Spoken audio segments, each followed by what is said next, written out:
We are Hello. live. Sorry, we're late yet again, everybody. This time, I mean, I was a little bit late, but I wasn't as late as this. Simon and I were just having a great, engaging conversation like we generally do before we hit record on the podcast. So now the podcast is going to be super dull. We're not really going to We've have anything caught to up. talk We've done about. all Yeah, the we've small already talk done all is this. done. So thank you so much for listening to this week's episode of the NavBar, and we'll see you next week. Bye. We have 3 people live, which is awesome. Before Hey, awesome. or as we start, I want Sorry to. for sorry for delaying so much for all of the people that actually are joining us live. It's That's good. awesome. I want to say something that hopefully will help people that are.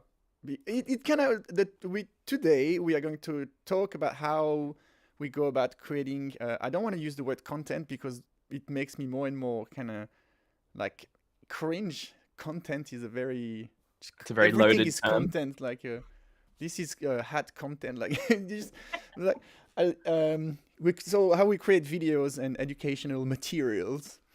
Uh, and on that note, before we start, I just want to make one observation about me. We started this podcast with John 2 years, 1 year ago, and the first few weeks, the night before, I was really nervous, and I was like, "Oh my god, we have a podcast!" And then I started sleeping okay, but in the morning I was like, "Oh crap, today is the podcast." I was nervous, and then I got to a point where I was like, "Oh, it's in half an hour," and I'm sort of okay about it. And now I've flipped the other side where I wake up on Wednesday and I'm like, yes, this is podcast day, and nothing is prepared, and I just 10 minutes before it starts, I'm with the kids at home, and I'm absolutely no problem. I just rock up here and turn my lights on, and I'm ready to go live, and I'm looking forward. So if you're creating materials, educational materials, and you feel pressure, just know it never goes completely away, but there's ways to channel it into a positive. And for me, it's really like now it's like I'm looking forward to catch up with you every week. And before I already did that, but the stress of like delivering a good podcast and all that was really putting stress on it. And now there's like zero stress at all. And if you Yeah. don't like it, you can change. But I think Yeah, it I also think, brings a more natural delivery and a fun delivery. yeah. And we used to really like plan these things really, really strictly. Like there was a script. Like when we started doing this, there was actually a script to the podcast, and we had Mm-hmm. like different colors for the different sections we were going to talk about. But it was like, it might have just been dot points, but it was like a whole massive page of dot points that we were going to cover. Yep. Whereas now we've realized it's just fun to catch up and have a conversation, and we have a couple of things we can talk about, but we don't necessarily have to. And yeah, I feel the same. I was feeling like I used to feel really, really nervous. I used to feel like even the days before, I was like, oh, we Mm-hmm. need to prepare. We need to have this, like, I need to think of something that I can say in the podcast. And yeah, and now we just turn up. And like I've become so relaxed, I just turn up like 10 minutes late. This is it. This is too relaxed now. I gotta Too rein in a relaxed. bit. Too relaxed. We need to add a little bit of stress, mix in a little bit of stress to the Yeah. situation.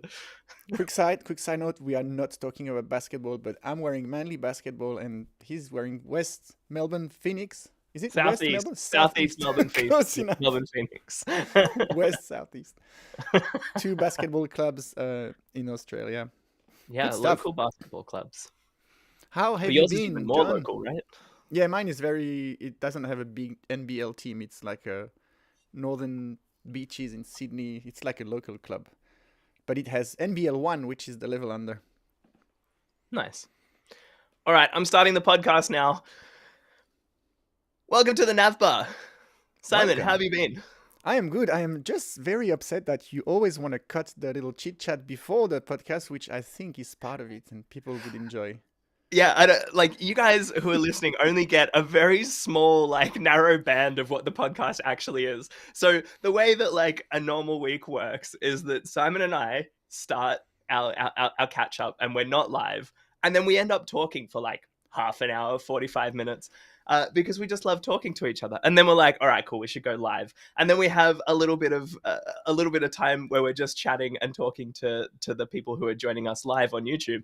And then eventually we're like, all right, cool, let's start the podcast. Then you get the audio version. But then you get all of that in reverse at the end. Like we end the audio podcast, and then sometimes we hang around for a little bit on the live broadcast. And then we end up having like another, usually it's longer than the podcast that we end up chatting at the end while we're trying to quickly wrap it up and like get back to all of the things that we need to do. We just love talking to each other. It's good that we run a together. I don't know what's happening. I've got an extra scene in the back. Hello!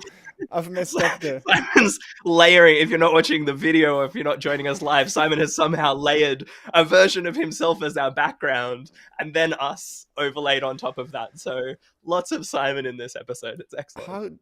How? I don't know what to do anymore. Let's talk and I'll work it out. Can I put just you All for right. a while? Let's Okay, well, I was just about to ask you a question, but I guess I'll jump into me. What have I been doing this week? I fixed our dishwasher. I'm so proud of this. Our dishwasher broke. There was it displayed an error code, and I was really really upset that we had to hand wash dishes. I know this is such like a stupid thing to complain about, but when you have like kids and you've got full-time work and you've got a podcast on the side and you've got all of these things going on, Yep. when you have to like also factor in hand washing all of the dishes, it just broke me. I felt like I just couldn't I couldn't face having to hand wash these dishes. So we got someone to come out to look at it, and try and repair it. And before they had come out, we had basically run through diagnosing what we thought the problem was, which was to flush out the filters. And the person came out and they looked at it and they were like, yep, these filters look clean. That's all I can do. Here's a $200 bill. Thank you. And I was so frustrated. And his attitude was basically like, yeah, we could swap this other part that could be related, but it's probably not going to fix it because it's a 10-year-old dishwasher. And so you should just buy a new dishwasher. And I was like, this problem will be one small thing, like one component. And then if we just chuck this whole thing in landfill, like if everyone has that attitude, like it's just awful. Like replace the small piece that needs to be replaced and then keep using the dishwasher probably for another 10 years. And so after he left, I did some more research and I was fueled by anger and frustration and contempt for them charging me $200 to just basically tell me that I shouldn't bother fixing it and should get a new one. Anyway, ended up finding the part that I was pretty sure needed to be replaced, and then ordered it from the company's website, from their parts website, and got the part back to the house and had installed it and repaired the dishwasher before they even sent me a quote for what the part that they said probably wouldn't even fix it, which did fix it. And so I feel fantastic about defeating the evil dishwasher repair company whose job it is to like fix these things and keep these things alive so that people don't just go out and buy another like $1,000 or $2,000 whatever white goods appliance that also doesn't need to exist while this one just gets chucked in landfill. So and I the feel landfill is great massive. It's like this biggest appliance in your house, basically. The Yeah. fridge is taller, but the washing machine is like deep. Exactly. And even if you just think about like even just the metal in this, like there's so much stuff in this big box that just gets chucked in the bin. Yeah.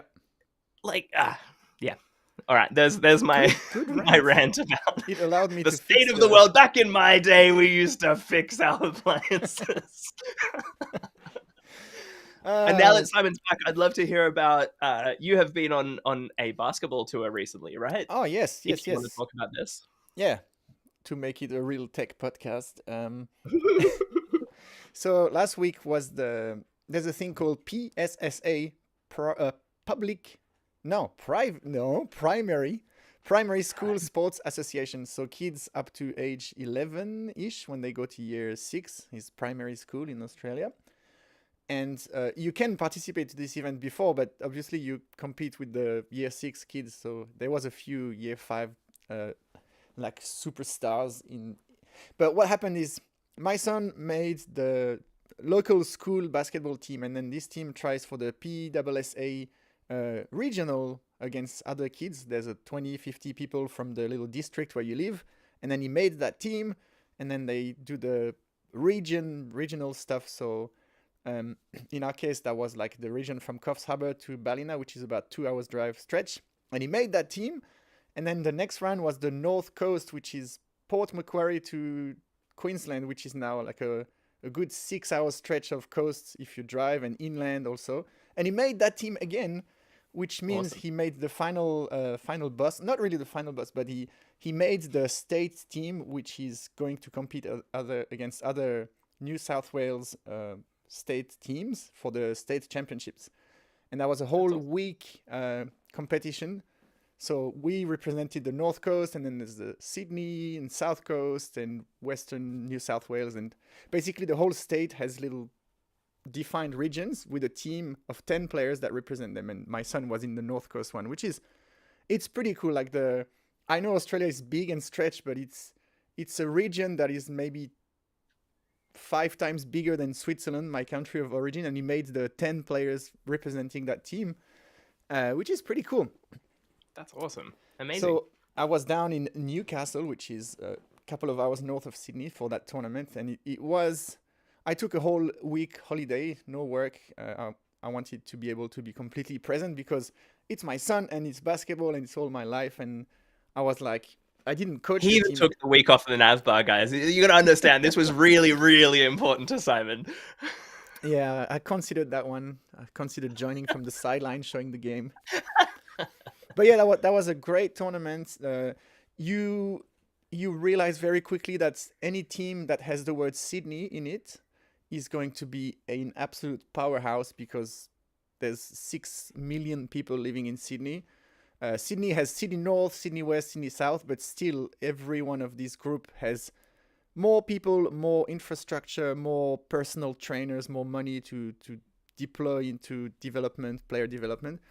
So unsurprisingly, we North Coast is actually quite competitive. We won most games against other regional places like Surf Coast and a bit inland, but we played 3 different Sydney-based teams and they roasted us by quite a bit.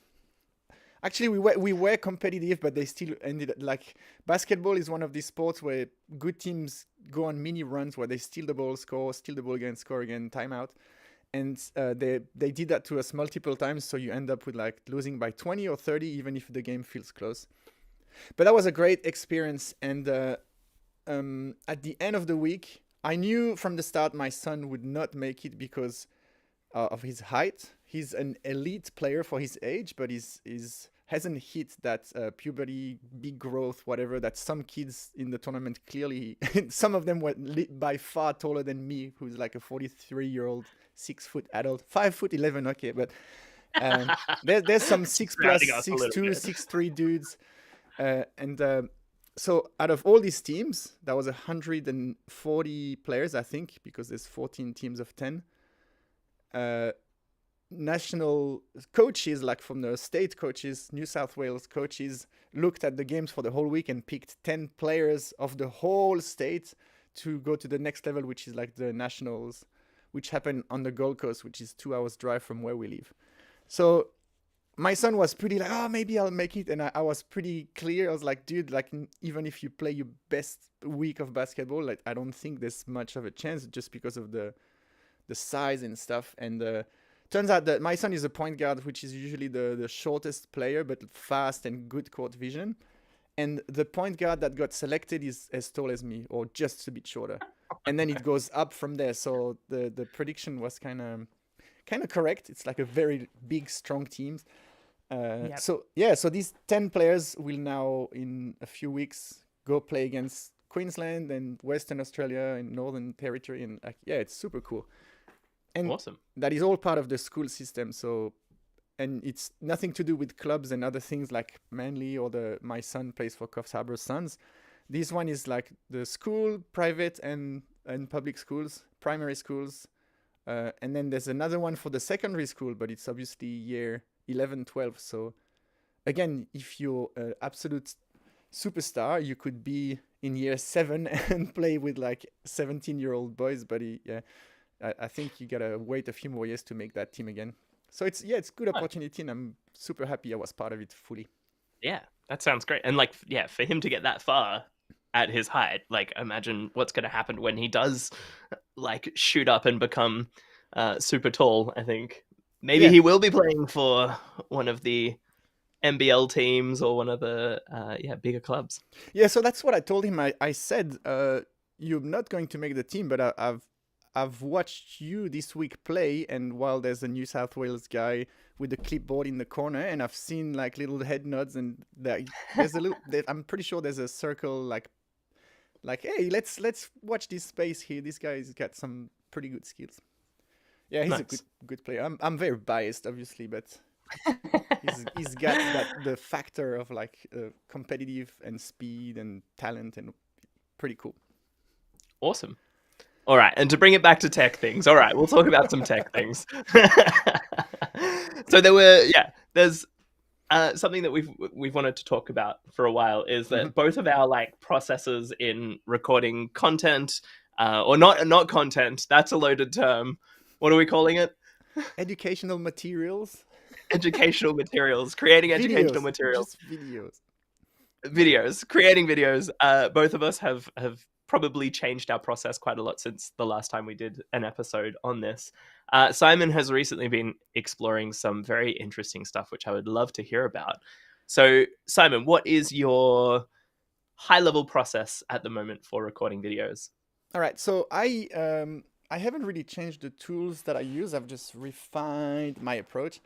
But for me, the biggest struggle is always come up with the design and the idea and the story. But to bring it back to what I've done the week before my basketball tournament, I had all of that done. I did these live workshops with Epic Web, and it's a series of problem, solution, and it's very defined. This is the starting code, this is the end code, this is the challenge. And so I had all this progression of exercise done already that I've delivered in live, not in person, it's on Zoom, but like I've taught it live to an audience. And the next step was to produce a video progression of the same thing. So I had for me, that's all the hard part that takes so much time. And then becomes the fun, but also time consuming part to record and edit the videos. But at least I'm not like spinning my wheels on what should I teach here? What's the design looking like? Who do I need the help from? So I had 71 videos segments. Oh my goodness. That is a lot. Most of them are short, but especially the problem introduction. I'm like, hey, here's where we're at. We want to add this little effect on hover. Read the instruction. Here's a link to help you. Good luck. And sometimes it's like 40-second segment. But then the solution is me walking through. So these typically are like anything between 2 and 10, 15 minutes sometimes. Now, if you've edited a 15-minute YouTube video, you know by itself it can take a couple of hours easily. Yeah. So definitely. I'm going to break down the process and then my discoveries, because I've done 71 of them while working full-time 2 weeks ago. I do not recommend doing that more than a week because I didn't sleep much, I didn't exercise at all, and I barely saw my family. But it was a window for me of I have to do this push because then I go to the basketball week, and if I start editing during the games, it's going to be a mess, and then I'm lose my momentum. So I set myself to do it, and I did it. So here's how I did it. Now we can finally talk. That was the context. Right, time to start the podcast. Let's go. Welcome to the NavBar. So step one is I verify, because I got burnt before, that I'm having the right audio and camera and screen recording settings. I use the same software that we use now to stream this, which is called Ecamm Live. It's a paid product and it's only Mac, so might not be your cup of tea, but it's essentially what OBS also does. Just you pay money and you get really good ergonomics and nice additions in exchange for the money you pay. You can do it with OBS or QuickTime or whatever. So I record my screen and it records my camera and my microphone. And I press record, I prepare my code, I have my notes on the side screen, and then I hit record and I never stop it. And I got better over time when you hit record, you're gonna mess up the first segment 10, 20 times. But if you live, when I teach the live workshop, I never got stuck on the intro. I was like, hey, let me restart. You have an audience. So I convinced myself that I'm live, and I'm just like, nice. I started telling my head, okay, that's the end of the break. We're going to start. And I press record and I literally pretend that I'm delivering the workshop because I'm trying to the videos should represent as much as possible the real in-person delivery. So basically convinced me to, like, I'm live now, I've pressed record, like I've pressed go live, and I go through it very naturally, actually, just by tricking me like this. And I Nice. record the whole segment until I'm done, and then I hit stop. And then what I typically do, because I was doing so many videos, is instead of recording one and editing one, because of recording conditions, the room temperature, the light, everything, I try to record as much as I could in one block until something takes precedence, like work or family or open window, like some, Need some yeah, oxygen in here. Get rid of the yeah. CO2. So I Just to would be, quickly go back, yes, just before you keep going on, yeah, just yeah. to maybe make it clear to people who don't create content full time, the alternative to recording all of this in a natural way. The reason Simon's saying that is usually, I think both of us try to get these like absolutely perfect takes of every single thing we say throughout an entire video. And so we will say like basically one sentence or maybe like a paragraph at a time, and then we'll stop and wait a sec, and then do the next bit, and then stop and wait a sec. And anytime we mess up, if we say something incorrectly or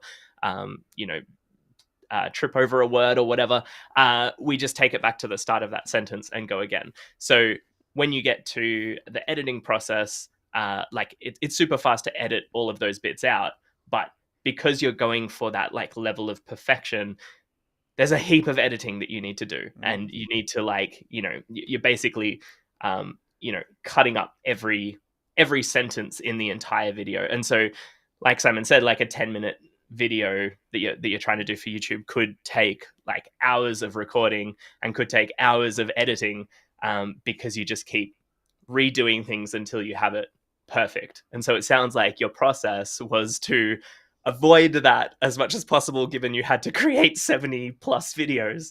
And so you were trying to create more of an in-person thing where you can't go back and you can't perfect it. You can't, like, if you mess up a word, you just roll forward, or you correct the word but keep going, which I imagine would make the editing process like way simpler, because then you're essentially just like cutting off the start, cutting off the end, and then maybe doing like a couple of edits in the middle where you really needed to take something out.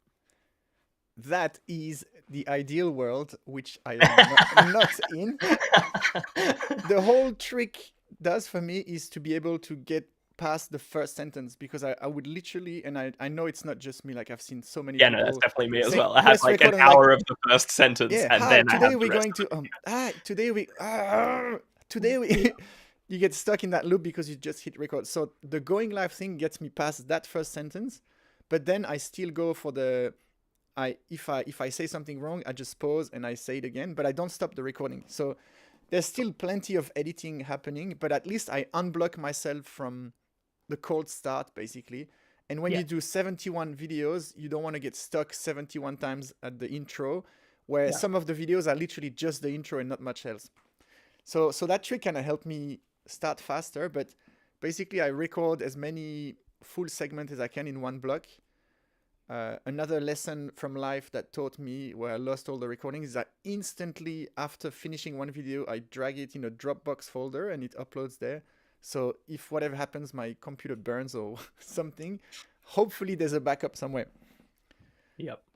I did another thing that's not really useful, but it's mentally useful. I had a Notion to do and then recorded columns with 71 in the to do and 0 in the recorded. And every 3 or 4 videos, I would take like select multiple and drag them in the to do. And when you Nice. move, like the done or recorded column grows, but also the other one shrinks. And Yeah, you can after a couple of days, you can see when you're about to reach halfway, and this is so mentally satisfying.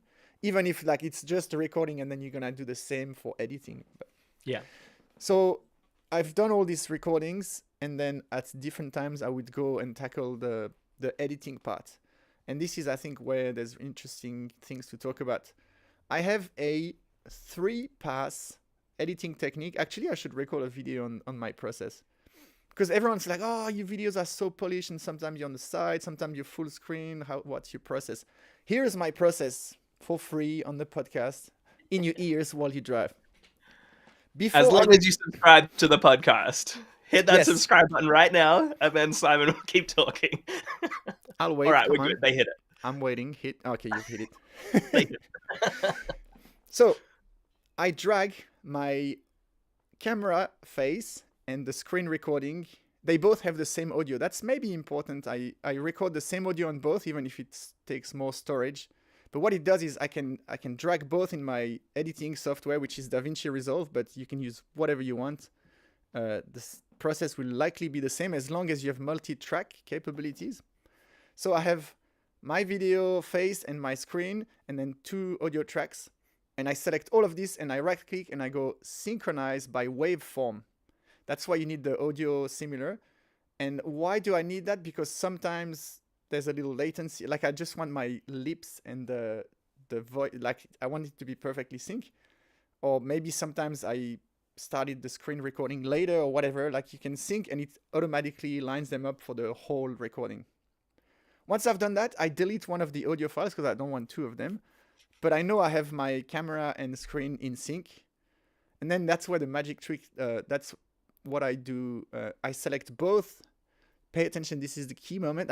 I select both the camera and the screen. And I change the zoom level from 100% to 0.66666. So 2/3. 66%. 2/3. Then I move the screen recording to the right by 640 pixels because of the resolution, and it puts it perfectly right aligned. And then I drag my camera, I literally eyeball it. I drag myself until I appear on the remaining space on the left, where it kind of feels balanced when my shoulders kind of fit the frame. And so that's my like split view, and I edit the entire video like this. And the reason is I can see both. So I'm like, I always kind of have a good idea of what, like, if you just edit the screen recording, you're like, oh, I wonder if I should put my face next. But then you realize you're like picking your nose while you talk. So you're like, it's no go. So I have my face on the left, the screen on the right with a completely raw recording. And then the next step is, like John said, I go through the whole video and I find the spots where I messed up and I said 6 times the same sentence, and I remove the first 5 and keep the 6th one. And then I try to remove the pauses and the and all that stuff.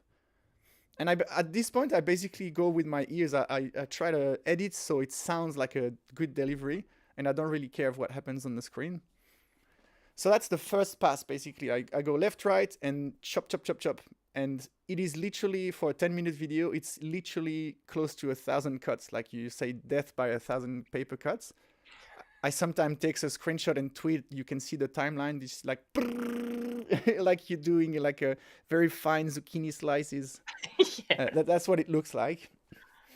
Any question on that first pass? Because that's the first and the most time-consuming part of the process. Yeah. But it sets me up for the success later.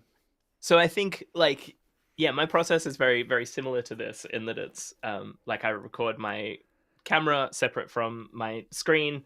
I make sure that I record both audio sources and then sync them up. Something that I've started doing in the section that you were just talking about is not even like listening through the first time. The first time, because DaVinci Resolve has really good tools for like slicing where the playhead is and then ripple deleting. So where you delete a chunk and then it pulls everything forward.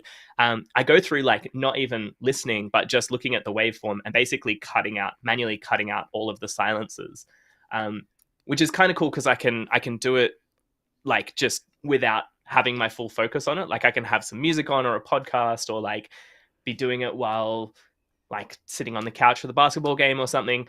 I can cut out all of these silences, and then I've got this like rough cut that's basically like, because the way that I deliver my content, it basically like I remove all of the silences, so it's like pretty much just me talking solidly for like 10 minutes, which is a pretty like standard YouTube style of video. And so I found that like that process of going through and doing that kind of just like on autopilot without even actually listening or being engaged in what I'm doing makes it way easier when I come to the next layer, the next cut, because I can then just quickly listen to the start of each clip And if I'm saying the same thing, then I know I made a mistake and I can just delete that one before it. Yep. Now, something else that I wanted to ask is the reason that I've even prompted all of this is I thought that you had changed this process slightly and that you had found a tool that could maybe do exactly what I just talked about automatically. What I'm happened telling a there? story here. Oh, you're telling a story. Oh, You no, no, no. you have to No set spoilers. My the bad.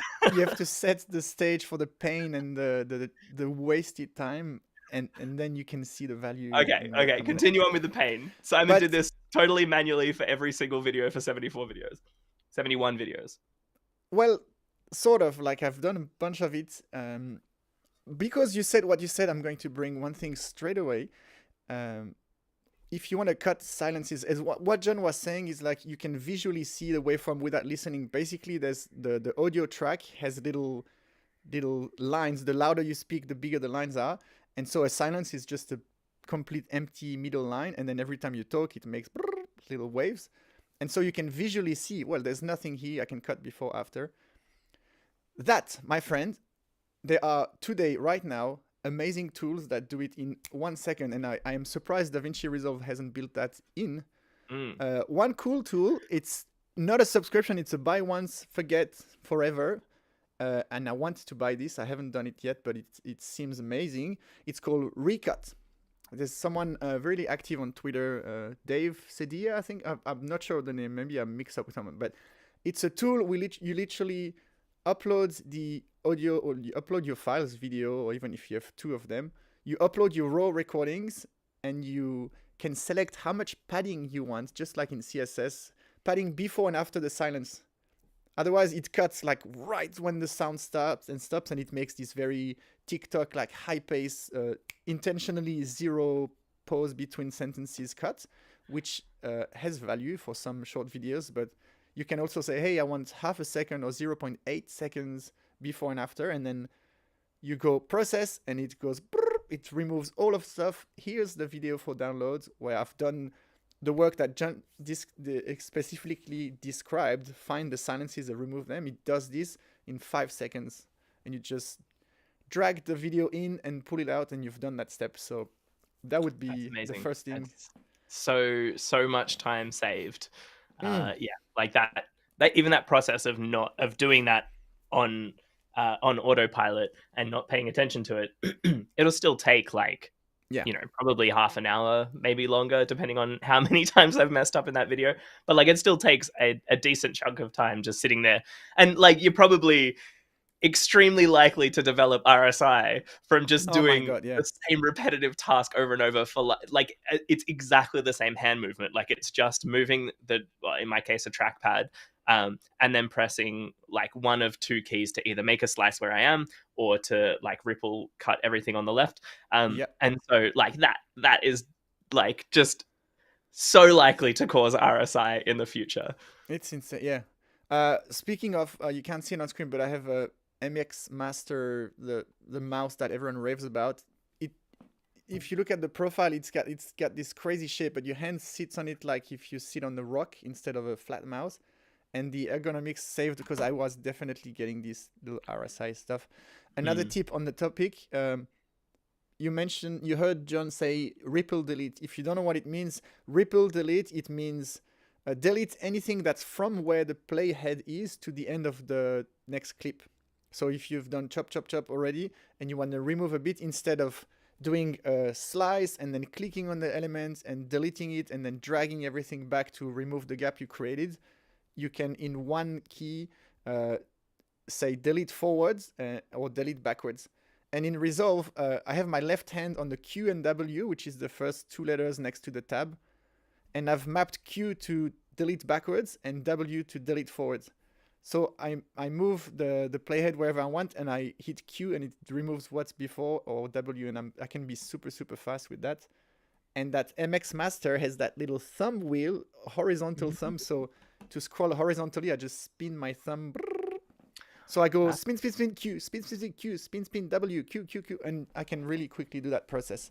So if you're going to do that, guarantee you'll save time trying to create some keyboard shortcuts that fit your brain, and then stick to it, because it's life-saving. Yeah. Absolutely. But now you don't even need to because the robots will develop RSI for you, which is fantastic. Yes. So let me continue my story.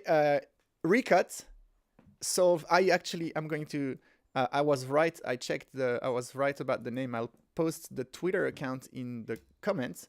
Dave Sedia is the name of the person creating this. I highly recommend you to check out from his profile. You'll find the getrecut.com. This is awesome. I would love to have Dave on the podcast, actually. Instantly, the reason I haven't bought it yet is because, for me, removing the silences solves about 30% of the problem. The other problem is in a video, especially a 10 minutes long edit, which is like 30, 40 minutes of raw recording, in many places will say the same sentence 3 or 4 times. Or I'll go like, let's add a text underline, and I type it wrong, so I delete it, and I say, let's type underline, and I say it wrong, so I start again, and I do it 3 or 4 times. So Recut will remove the silences between, but it'll keep the 4 underline. And so the next step of the progression is some tool that can detect the waveform and say, dude, it is so close, I can guarantee that you were saying the same thing and you just messed up, so I'm gonna keep the last one of these that look the same. I imagine that's how it works. Actually, I don't think it's how it works. I think it does a transcript and then reads the transcript, and then if the word is the same, it kind of cans it. So this goes to my next discovery. Fast forward, imagine I've done 20 or 30 videos like this, and I spent probably a good 10 hours of editing just this chop, rapid process, which is my first pass. I call it my first of 3 passes when I edit. And at this point, I'm like, man, this is so boring and time consuming and repetitive. And usually when these words come to your head, usually AI is supposed to help with that. Boring, repetitive, predictable, low IQ, high repetitively predictability. And I thought I'll just go, because I haven't really researched, I'll go on YouTube and search for like, is there any video editors that kind of talk about AI tools that helps their workflow? And I found this video. It's a channel that I used to not really like because it's a bit, not cheesy, but it's usually for like marketers or like trying a bit too overhype, over the top. They have this really broad audience channel, and they teach about good lights and good cameras. I forgot the name of but I'm sure you've seen it. It's like one of the most popular channels. But they had this video called 5 AI tools that will transform your video editing process. And I was like, oh, what the hell? Let's look at it. And the tools I've discovered in there were like, holy cow, this is exactly what could save my bacon, or like save me some time. And one of the tools presented was called Gling.ai, Gling, Gling.ai. And what Gling does is basically the path that Recut does, which is remove the silences, but it uses AI instead of, I imagine Recut uses waveform detection. I have no idea, and that's why that'd be cool to have Dave on. But Gling, you upload a video, and it's like AI doing its thing, and it writes a transcript. You might have seen it in tools like Descript as well. It literally, you have the text version of what you said on the left and the video on the right. And then you can select any bit of text and hit delete, and it's gonna cut the equivalent bit of the video that says that. So you basically have word editing of your video audio, which is pretty trippy. But it doesn't stop there. What it does is it already pre-highlights all the things that you've said more than once. It doesn't cut it for you, but it say, hey, I imagine this is how you want to cut it. Almost like a git diff. Like sometimes you have this suggestion, you should probably accept this. Let me just verify with you. So basically it tries to do the best job possible at removing all the repeated sentences and the coughing, whatever sounds. Like it's amazing. Like I tried it, and I thought the free tier has 1 video that you have access to full feature, and then you can keep doing it, but it has watermarks and stuff. And I thought, I researched this after the most painful 16-minute video edit that took me 3 hours. And that's when I was like, okay, that was one of 71 videos. I cannot continue doing this like for longer videos. And so that's when I did that research. I found this, and then I edited a few more videos that were pretty short. I was like, I don't want to use my one chance at full feature, so I waited until I had another long one, and there was another long, like 10, 12 minute, like looking. The raw footage was like 12 minutes long, and I was like, what the hell? This one I'm uploading to Glink for free, and I didn't touch anything, and it did the most like it literally did exactly the job I would have done, and that would have taken an hour, 45 minutes, whatever, to maybe 98% quality. But the magic doesn't stop here. The magic is you can export this to Resolve or Final Cut, or I think that's the main two because they support XML format. And so I exported this pre-cut thing in DaVinci Resolve with the full ability to undo stuff or change the clips or like add a little bit of padding on the right of a word because it cut too hard. So I didn't just had a raw file that's taken the silences and stuff off. I had the literally pre-chopped with like 1,000 cuts. Exactly the thing I do manually. I had it done by AI in like 10, 15 seconds, plus the time to import.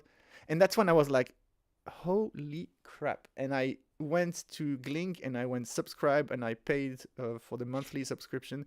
There's a yearly subscription that's cheaper, but I was like, I'm going to use it right now for the next few days. It's already saved me enough like that I can pay $19 or whatever. Yeah. And from then I basically sped up this first pass workflow like completely ridiculously tremendously. You still have to import and then export and then sync, and you have that weird thing where you can only upload one video on Glink.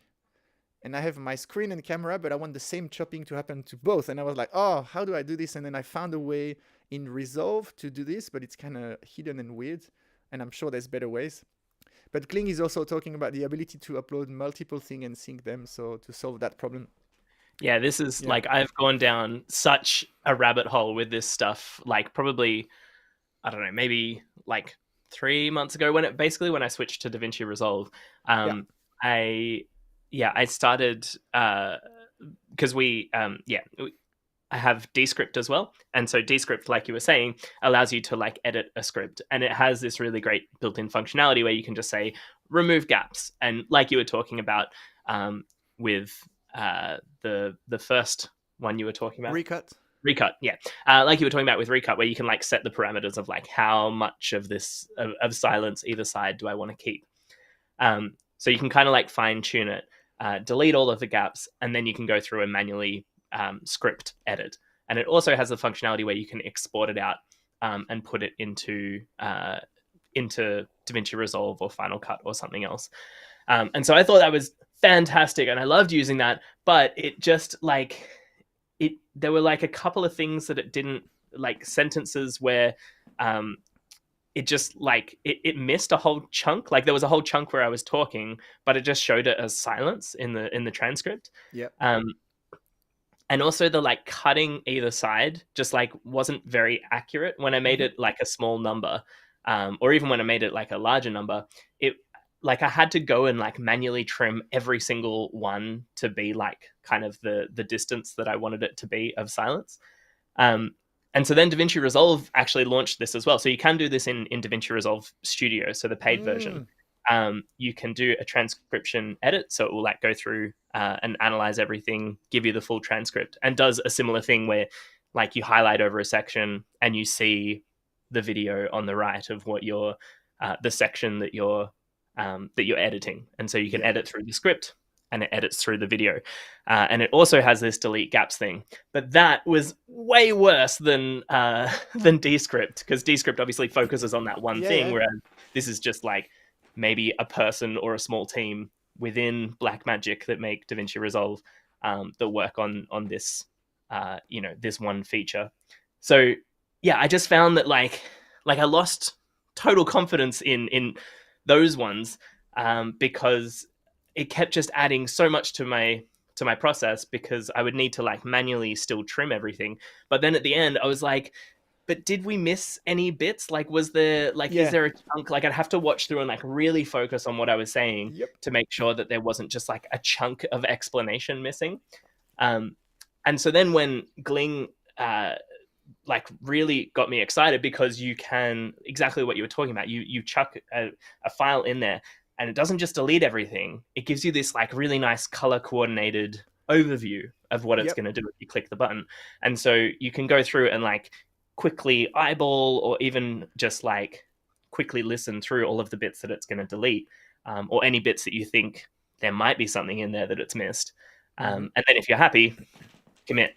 But I hit the exact problem that you're talking about now, where I needed to then sync up um, the talking head bits, so my camera bits, to the screen recording. Yep. And so I do my capture slightly differently to you, in that when I do a talking head, I just record that part on the camera, and then when I go back to the screen sharing bit, I go back to that full screen, and so I only have these little like segments You of don't have the recording. full timeline in the camera because That's right, it's yeah. too big a So file. these Yeah. the two files aren't like running for the same duration, but they're just slightly out of time, so you can sync Mm. them up.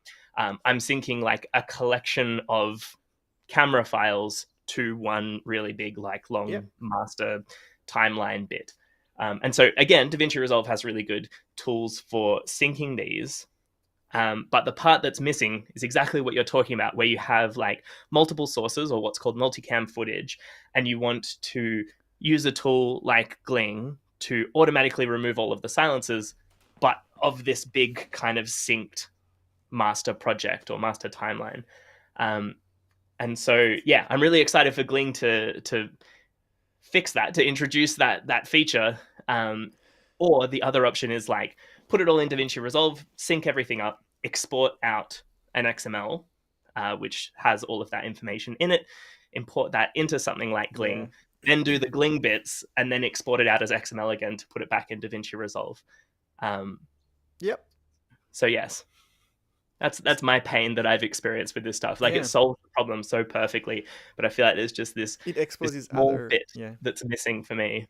Well, Gling has exports to DaVinci Resolve, and then it has another export to DaVinci Resolve multicam for this exact purpose. Right. But what I found, well, I tried it and I didn't really manage to set it up properly. But also, I've explained to you how I do my multicam. Is I sync them and then go left, right. Multicam is trying to use the same timeline, and then you can switch from camera A to camera B whenever you want. So, but I don't want this. I actually want to remain separate but be synchronized. So the multicam didn't really work with my workflow that's ingrained in my brain, so I kind of abandoned this and I found another way. I forgot, it's completely unintuitive. I found this on the forum. You can deconnect to the time code something, and if the two files have the same time codes baked in, which it does when you record, like this metadata Mm. to the video file you never see, but it's like lots of information, like the lens, whatever. Like for like cameras have the same, and somehow you can duplicate that edited thing that Gling did, and then you drag it to a second row, and then you disconnect the time code and you relink with the other footage which has the same time code, and it's like, oh, I see what you mean. I'm gonna use the same cuts but on this other raw footage, and that kind of worked, but it takes a bunch of clicks and it feels really weird. So yeah, it's not just like a magic tool, but what I was gonna say is it did the best job of all the times I've used it. It did the best job on my one trial. It nailed that one, and I completely got over, this hype curve, that where you get overexcited and then you're like, oh, and then you get down, and then it kind of balances out to the so it sent me over that like hype, because like, holy crap, this is I can skip this whole step, which is like 80% of the editing time. And then when I used it on the next video, it did exactly what you said. It skipped bits, or it cut every time a little bit too early. So I had to manually nudge every clip, Mm. which I realized for small clips is actually more work than doing it just manually myself. And so I that's when I went down the curve, like, oh, maybe that's not the tool I thought it was. And Yeah. then I came up to a self-arbitrary conclusion that if the footage is if the raw footage is 7 minutes long or longer, I run it through Glink, and it's the pre-chopping kind of makes sense to save me time, even if I manually edit the rest. And if it's less than 5 minutes, I do it manually because it's more work to do the visual word chopping verification and then export and synchronize and then still nudge Mm. things. And I was like, I've probably spent more time doing it, and I had lost the confidence that I didn't cut off like a key segment. And then like when I watch the video, like you said, I try to make sure the story makes sense. And if you do 70 videos, there's inevitably a time where you start dozing off while you watch the footage, and I gotta rewind because I'm not sure what I just watched. So I did not it did not transform my process from like, yep, now Glink does abstract this, but I feel like as AI gets better, it is going to get there. My other problem with it is I use it for very long videos, and so inevitably the text version of your script is very long too. So I would start at the top and look at the first 20, 30 lines, yep, yep, yep, and then I couldn't help myself by saying, oh, can I just trust this thing? It looks pretty good. And like I was like, otherwise, instead of editing in Resolve, I'm editing in a Word document, which I don't necessarily prefer. I don't have my ripple delete stuff keyboard. Like now I'm back to clicking and dragging and selecting. And so I ended up just accepting what it did, knowing that it's not, it's lossless. The footage is still all there. You just have to manually adjust it.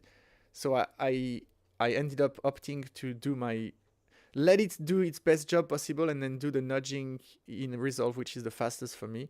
So it's Mm. still, I'm still gonna use that tool. It's really good, but just beware if you use it that it's not the magical. It will know exactly what your video is trying to do.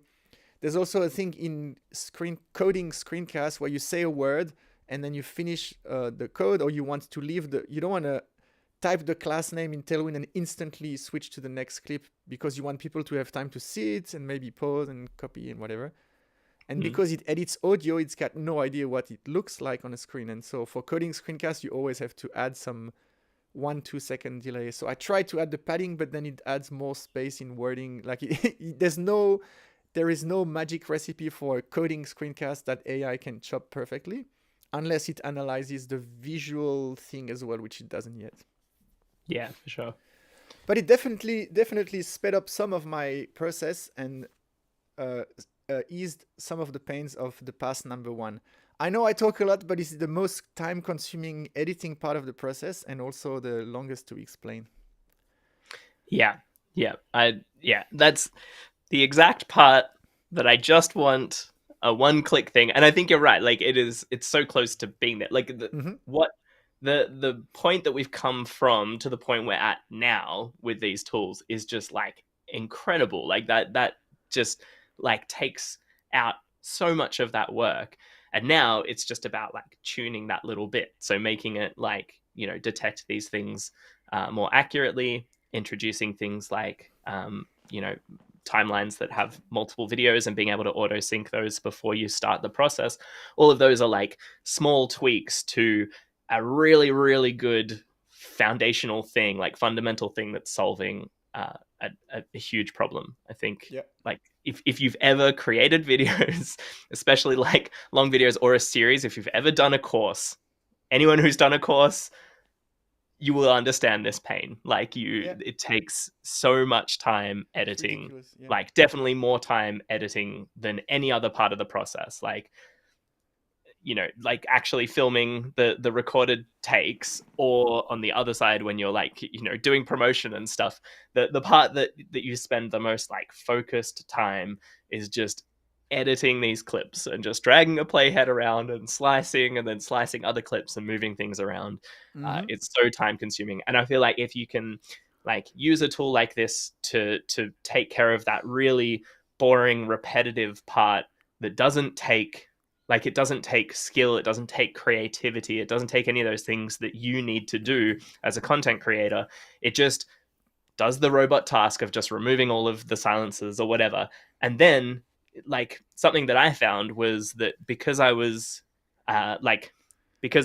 had simplified that process, I then had more like creative energy to put Yes, into the polish. And so I wasn't already like exhausted from going through this process of cutting each clip so accurately. Um, because I just like outsourced that, I could spend a lot more time on, you know, nice overlays or illustrations or like animations and things, just really like upping the quality level of it. Yeah. absolutely. This is the main reason why a lot of creators end up hiring editors because it takes so much time. Uh, I have a very specific way of editing. I'm pretty peculiar of how my video, the pace and the vibe. I think it's a lot of my identity is like how videos are edited versus just like editing videos. And so the idea of like having someone else edit, even for the Epic Web workshop that I did, the team, Joel Hook's team behind Epic Web and Pro Tailwind and Matt Pocock's Total TypeScript, they offer editing services. So you record the raw stuff and put it in Dropbox, which is the first step I did, and then they take care of that. But I was like, I want to do. I am Yeah. self-inflicting myself thousands of hours of editing because for me, like the products and the quality polish is some. It's not that I think they're not good editors, but they will edit differently. They will literally just Yeah. cut off the silences and have the raw thing where I And it's want just that. so personal. Like you have designed this, like the Yes, if you've written a script or whatever, the way that you've designed this example, like all of it is exactly how you want to present it. So you've yes, like even subconsciously you've got an idea as to how this is going to look when it's edited, and that doesn't mean just like yeah, literally cutting the clips together. There's this kind of flow of yeah. you know the way that you have a conversation, the way that you deliver things. And I'm putting a comment on the screen. Daniel mentions that the video vibe is like something that made it really special, and I get this all the time. And to me, it's very important to maintain this. Like in any course that I create, I'm like I want this to be the feel that people like. There's a way you make people connect with you through humor and pace and timing and music and all that stuff. And so you nailed it when you said the first pass which I've described is boring and repetitive, but it's what sets you up for the creative and outlet where you can actually, if you still have mental energy, do something really cool.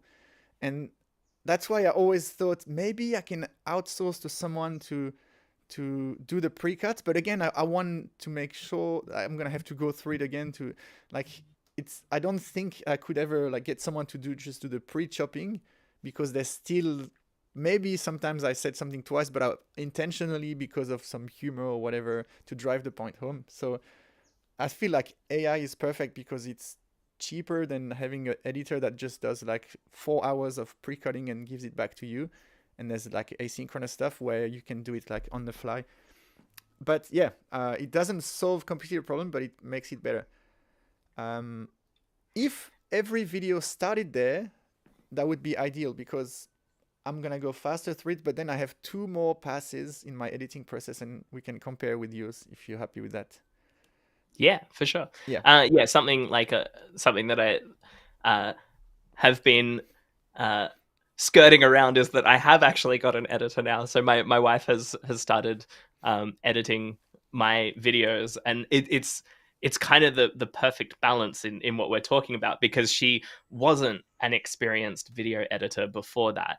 And so it's not like she has this idea of how these videos should be edited and applying her experience to this thing. Basically, I was like, I need someone that just repeats this process, like Yes. that goes through and understands my content, my delivery, and like, you know, is getting it to this point where all of the silences have been edited out, all of the like repeated takes have been edited out, and then if there's any like additional polishy stuff, like I have the time and energy to Yep. work on that, and it's just been awesome. Also, the fact that we live in the same household, so it's like The it's really feedback loop. easy to yeah to like hand over a project and like we can trade off like there's like last launch week with Superbase is just like an incredibly busy time where we're launching a new feature and a new video every single day, Yeah. um, and so being able to like hand over the footage to her and then being like, all right, cool, I'll put the kids to bed, you start the editing, like one of us could kind of like trade off this process of getting all of these videos done, which was just like, yeah, such an amazing time saver. It was awesome. Yeah. Yeah, there's a lot of tricky parts about this first step. I remember feeling guilty for absolutely no reason because when it's such a deep focus, repetitive stuff that you typically I would go through multiple hours without taking a break, without checking Twitter, without checking Slack or anything. And I remember sometimes, like when I was at Tailwind Labs, I would have like this 40-minute long footage, and I would spend an entire day just chopping it up really nicely. And I was like, every now and then I'd be like, it's been 4 hours since I haven't checked Discord. Maybe someone wanted to talk to me, or didn't listen to the community, or like I felt super guilty, like I'm not doing any work, where I was actually in crazy deep focus for the primary role that I'm doing, which is producing videos. And there's that weird perception of like you're not making real progress, and therefore you're wasting time. Where yeah, so yeah, anything that can simplify this is good. But once you've done that pre-cut, which is like that's when I get excited about video editing, because like John said, this now the creative process happens. And I'm gonna give you I've tried different techniques, and what works best for me is to go in this order. And this is why on step 1 I have the video left, and then the camera left, and the screen on the right. My second pass is actually really quick. I typically the intro segment I'm gonna be full screen with the camera, so I put this on. Like, remember, all my clips are at 66% with like a specific offset. But in Resolve, you can quickly click on a clip, and there's that reset everything to factory, which is full screen. And so I have my camera layer below the screen. So the screen is masking most of the camera, but I have my little thing on the left. And then if I want to put the screen on top, I just set the screen to full, and it just goes over. And if I want to set the camera on top, I have to either delete the screen and put the camera full screen, or I can change the opacity of the screen if I change my mind. But basically, what I do is I click, I leave things side by side while I'm looking at the camera. And the first clip where I'm starting to look at my keyboard and we go in code, I highlight with my mouse that clip of the screen recording, and then I go really fast forward. So in most editing software, and actually even YouTube and stuff, there's JKL keys, which is like the playhead speed. If you go L, it doubles the speed every time you press. So you can go 2 times, 4 times, 8 times, 16 times. And you can slow it down with J, and K stops it. So I literally go L, L, L, L. So it's like 8 times. It's really, really fast. And I deep focus on my face, and I'm like the whole time looking at the screen. And then I look at the camera and I start talking. So I pause here. And because I had highlighted the first clip where I started talking without looking at the camera, I go shift click on the last one, and I make all this clip full screen. So that means all that segment now have the screen recording full screen, and I'm not showing my face at all. That's intentional. I think it takes I don't really love when the speaker is always on the corner, because I end up looking at them and like forgetting what I'm supposed to listen to. And so I go through the whole thing like this, and then I go to the next clip where I look away from the camera, highlight really fast until the next segment. And so at the end of this step, that takes anything between 1 and 4 or 5 minutes. It's usually really quick because I can just blitz through. This is where the video goes from like pretty boring to already like, wow, it's taking shape. So at the end of this process, I have a mix of screen recording and then some intervention where I speak to the camera on the side and then go back to full screen. And then I just look, if there's one moment where I speak for a really long time on camera, maybe the middle one, I go full screen, so it adds a bit of dynamic energy. And when I've done that, I have like a kind of roughly chopped video. Sometimes some of the cuts are too quick or too short, and I have to nudge it a bit. But I already have a really entertaining video that has like camera changes, and I'm like, oh, this thing is taking shape. So that's my second pass. And most people would ship second pass and have already pretty good video. Do you do something similar, like to do your multicam decisions, art direction? Yeah. So I think very similarly, the process in how I record my camera. kind of has that same effect. So um, when I'm scrubbing through the footage, I can very quickly see where I'm switching from a screen sharing thing to a talking head, Yeah. and so yeah, a similar thing. Like the reason that I do it that way, jumping between those two, like fully focused. There's two reasons. The first one is like you said, when you're just like looking down at a keyboard typing or like looking down at a screen, like do people really need to see you while you're doing that? Or do you need to be as like bigger focus, Yeah. like either going down into the corner and being small, or like or not being there? Um, and so by removing me entirely, like I feel like this was when I was doing egghead videos, I started thinking about it this way, that it's like just remove anything that's Distraction. distracting off the screen. So you're removing absolutely everything that is The not sidebar necessary. icons, all the yeah. Yeah, exactly. You're removing everything in the UI. You're making everything full screen. You just take away any distraction that you can. And so I kind of adopted that attitude about Yeah. what Same. about me being on the screen as well. And I constantly go back and forth with this, because it's like it does make it more personable having someone there, even if you're like looking down, like what you said before. You always get distracted by looking at the person, even though they're not looking at the camera and they're just sitting there typing. That's still because, like, naturally you're drawn to human beings. You're drawn to, Yeah. like, you want to look at a person rather than looking at just some code on the screen. So I always go back and forth with this about whether I want to have me always there, just as like a smaller thing in the corner, or less priority in some way, or whether I want to remove it entirely. But just because of the process of how I record at the moment, it makes it easier to just remove it entirely. So that's the first reason that Yeah. I tend to jump between those two. The second reason is that it makes editing bits where I messed something up so easy. And not just in the same recording session, but I often, especially with the like really technical examples, sometimes I'm showing something with Superbase and database stuff. There's lots of moving parts between like Next.js and all of this automated stuff that's going on the back end. And sometimes I'll be like delivering all right, cool. So then we click this button and then this thing happens. And then the thing doesn't happen. And then I'm like, oh no, I forgot to set something up. And I realized that there was just like one tiny little bit, like I forgot to Yeah. enable something in one of the parts. Because I'm now not on the screen during the time where I'm going through the example, makes it really easy to recreate the screen that I was on. So go to that menu where I forgot to click that button, and then I can really easily just record a segment to drop in there, And add that. um, Yeah. where I click the thing. And then I'm able to then, again, just go back to where I was and record the section where it was successful. And then it's seamless. Yeah. It's like a little And sometimes, curtain you close that the people can't see you, and you do a magic trick and then you reappear. Yeah. exactly, yeah, because if I'm on the screen, like I've got to also make sure I'm wearing the same thing. Like it might be two Yeah. days later that I'm doing an edit or whatever, and realize there's some little bit that I need to add in there. And so making sure I'm wearing the same stuff, that I've have my hair cut in the same way or shaved similarly. There's too many variables that I need to match up if Yeah. I'm also on the screen. And sometimes like that stuff will happen. Like I'll go to put it out, and then we've changed the way this feature works, or we've changed the way that we set it up. This happens especially when like I'm covering some brand new thing that we're launching in Superbase.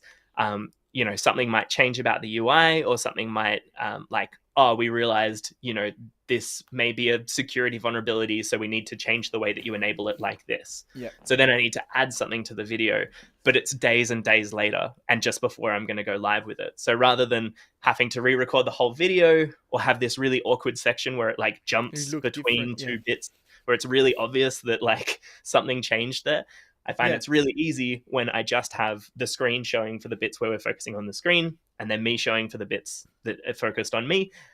It's really easy to find those edit points and seamlessly add in a section. Yeah. And by doing this, you keep yourself free of like, if you always have your face in the corner, you kind of like committed to this is my vibe. There's always the camera, and so you can't, like, if it disappears, people are like, oh, did the camera feed that? Like, it's almost your brand. So by mixing and matching, you allow yourself that. Sometimes I switch from side to side to full camera, and back side to side, just because between one cut I was finishing the word like this, and the next sentence I'm like I'm like this because I moved my arms, and it's impossible to do a nice cut. So I going full screen completely hides that thing. And same with Mhm. the code. Like if you scrolled a little bit and you didn't come back to the same point, by just adding yourself on the side and then going away again, you completely, people look at you and then they just get like that's magic here, like deviate the attention somewhere so you can do something else somewhere else. Yeah, I do that a lot. Like sometimes I'll realize that I've moved the mouse, or like I've opened another file like off camera while I was editing Yeah. stuff in VS Code or whatever. Um, and then I go to edit it and I'm like, oh, these two don't actually line up. There's this big jump where it's really obvious that the UI has changed. I'll just record a quick like, so what we did, like just like a quick talking Filler. head where I'm like Yeah. explaining, like just clarifying a little part Yeah. about what we just did or whatever. And then yeah, like you're saying, it's like this sleight of hand magic trick where it's like, look over here, and now we're talking about this thing. And then when you switch back, it's like you've lost that perception of where was the mouse and what was on the screen, what did the UI look like, because you've changed to this full screen distracting magician. Oh yeah. It also really helps Dangling with something. Yeah. Forget yeah. what you just saw. Yeah. Another like, real life thing that tends to happen is like there'll be like I'll need to go and pick up the kids from school at a particular time, or I need to finish up and go make dinner. And so I realize that like, I might be only 60% of the way through the video, and I'm not going to get through the rest of the video in the time that I have. Yeah. So then I might just record the talking heads, like the bits that need to look consistent, Yep. where I need to look well groomed and well dressed in my super bass cap. Yeah. And then I can kind of like front load all of that stuff and just record all of the talking heads that I know that I'm going to need to do. And then the next day when I come to recording, it's not as different an environment. Like I need to try and make sure that the mic level is Oh the yeah, same there's lots. and The the light. energy levels are the same. But there's not that visual aspect as well. Then I can just go through like just recording the screen sharing bits without needing to make sure that everything else is like perfectly Yep. matched. Absolutely. That's why I mentioned in my like 71 video recording, I tried to record as many in one block so there's a bit more consistency. That was a week long process, and I ended up like I had that question like, what does it matter if I change from black to green t-shirt and stuff like. And I thought the rule is like there's 8 different segments in the workshop, which they have a break in between in real time when you develop. So I was like, I have to do within one segment. Like I try to record everything in the same section so it feels consistent. And then if you after the break, even if the person watches it 2 seconds later, I've changed it. It's like, hey, it's a new day, new me, new something. And I ended up making sure I recorded till the end of a segment when I could. I have one more note on the showing you face versus not. I do realize that sometimes it brings humanity. So when I go through my whole process, I don't only put the segment where I talk to the camera. I look for anything interesting, and like if I make a little joke while I code and I smile and I have like a interesting little body movement, I'm like, oh, I'll just bring that in. So it brings this like, you can't help when you watch it, you can't help like, oh, holy crap, he's really doing everything on camera. Like it's got that the sound doesn't change like I just remind people, hey, I'm a human. It's not just like a AI voice talking through the. So I try to bring anything interesting that spikes my interest. I add it on the feed like this. But I think it removes everything that's not on camera is basically me looking in the same direction and typing, and there's nothing that should draw your attention away from the code in these parts. And Yeah, that's I something think that is always missing, that I'm always like, yeah, I wish I could just drop in for those like exciting moments where you like do something and like you're saying, you react in a certain way or you laugh at your own joke or something. Yeah, I always have to, like when that happens, I have to weigh up like, do I want to turn the camera on and re-record a staged version of mouth that lick, yeah. reaction? Or do I want to just leave the audio version, or do I want to cut it out entirely? So yeah, that's definitely one of the benefits of always having yes, that. by having all of it, you can like bring these moments, because like you hear when I talk to you, like every now and then I go woohoo or make little sounds like, and sometimes like, oh, bringing the camera just for these little bits adds like a lot of dynamic energy. But Yeah, otherwise, and the last thing on camera, I think it has value when you live stream to have the camera always on, because someone joins randomly and they see, oh, there's this guy live coding instead of just. But for edited videos, I think having it all the time is probably more harm than benefits. true. So that's my second pass. Once I've done this, I can watch the video, and it's like good. Like I would ship that and not feel like, yeah, maybe there's a word that cuts just a bit too short, or maybe the code is not shown long enough. But my third pass is essentially what I call the Simon Swiss polish layer. Like that's when I take for a good video to a great video. And what I do is I don't go, because videos are long, I don't go at normal speed, but I've trained myself. I listen to all my podcasts at 2x speeds. I watch some videos at 2x. So I press LL, so it goes 1, 2, and so it's everything at double speed, but you still hear every word. And so I watch the video in entirely at 2x speed, and I really focus on the delivery and how natural it feels if I discovered it for the first time. And every time it feels a bit rough, I pause it, and then I just go tweak that cut, and then I continue doing the process. And I usually do that full screen as well. I go Command F, so it's full screen, and I watch it at 2x, and every time it feels a bit abrupt, I go add a bit of tuning. Pro tip, you can use the comma and period keys to nudge left or right if you select a clip to add like a frame by frame, instead of trying to drag while squinting to draw 3 frames. You go dot dot dot, pushes it by 3. And Another quick hint on the you said you did Command F to full screen it while yep, you're watching it. Another thing that I discovered recently is you can have what's called a clean video feed. So if you have multiple monitors, you can put basically a clean full screen version of what you're editing on one of those screens. yep, And so when I'm editing on one of my screens, I have it full screen on the other. So if I do a similar thing where I like watch through at 2 times speed to see if anything feels unnatural. And while I'm doing that, I can be looking at the left screen, full screen, and then as soon as I notice one of those things, you rather go on than the other needing to one. like exit out, I just move over to the other screen and like quickly make a cut and then rewatch it on the other one. It's just like Yep, a fast way of having that clean video version going the whole time. that's a great point. I have my laptop, which is 1350. I don't know. It's like too small to edit DaVinci Resolve, because Resolve has a lot of UI bits. And then I have a 32-inch really big monitor. It's not 4K, but I went for size instead of resolution, because I want to have the biggest space for the editing. And so I go Command F full screen, and then Escape pops you out of it. And I find it's almost faster because my hand is already resting on these keys.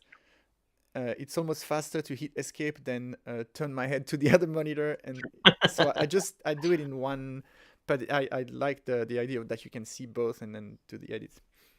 So when I finish that, most of the time it's like the third, I've done the layer of polish, and at this point it's a freaking solid video, and I can export.